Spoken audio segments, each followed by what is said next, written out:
warahmatullahi wabarakatuh. Wilujeng enjing para pemirsa sadayana.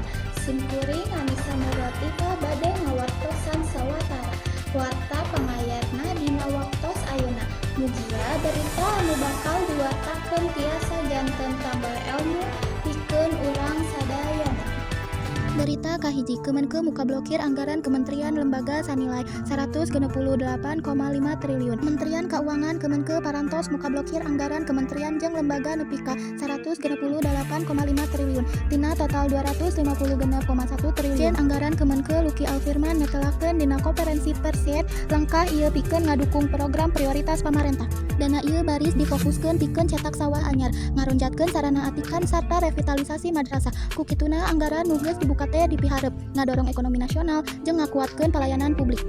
Berita kedua, Jerman nolak ngaku negara Palestina ayeuna. Pamarentah Jerman netelakeun yen can waktuna pikeun ngaku resmi negara Palestina.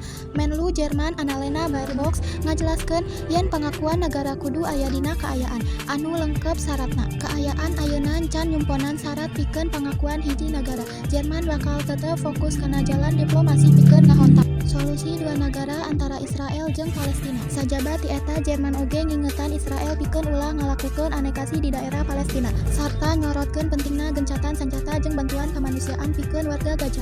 Berita nu katilu nyaeta 3 titik aksi demo 30 September digelar di Jakarta. Ribuan massa buruh jeung mahasiswa ayeuna ngagelar aksi unjuk rasa di 3 titik utama nyaeta hareupeun gedung DPR MPR RI, kawasan Silang Monas jeung kantor Komisi Yudisial RI. Tuntutan utama anu disuarakeun nyaeta nolak praktek outsourcing, ngeureunkeun sistem upah murah sarta ngadeusek DPR supaya memperjuangkeun kenaikan upah minimum tahun 2020 genep sebesar 8,5 sampai 10,5%. Polisi nurunkeun leuwih ti 5.000 personel pikeun pengamanan. Sanajan kitu aksi gede di DPR sempat dibatalkeun. Sanggeus pihak legislatif nyatakeun kasadiaan nampa delegasi buruh pikeun dialog. Berita nu kaopat nyaeta ieu cepa resmi diteukeun ekspor RI ka Uni Eropa bebas tarif 0%.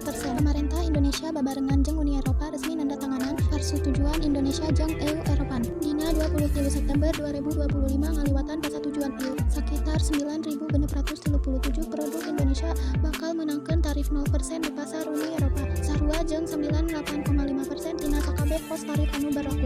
Pelaksanaan ieu cepa dijadwalkeun dimimitian tanggal 1 Januari 2027. Sanggeus proses ratifikasi di Parlemen negara anggota Uni Eropa jeung DPR RI renges. Pamarentah nargetkeun ekspor nasional bisa tingkat nepi ka 2,5 kali lipat sanggeus kasapukan ieu berlaku. Berita nu kalima nyaeta klarifikasi Gubernur Sumut Bobi. Peureun isu kendaraan plat Aceh diganti BK Medan. Gubernur Sumatera Utara Bobi Narasution ngajelaskeun isu ngeunaan kendaraan anu make plat Aceh bakal diganti jadi plat BK. Anjeunna negaskeun yen teu aya kawijakan kitu. Bobi oge nyarankeun masyarakat sangkan ulah kapangaruh isu atawa hoaks sarta mastikeun yen kendaraan plat Aceh tetep sah dioperasikeun di wilayah Sumut. Demikian wanita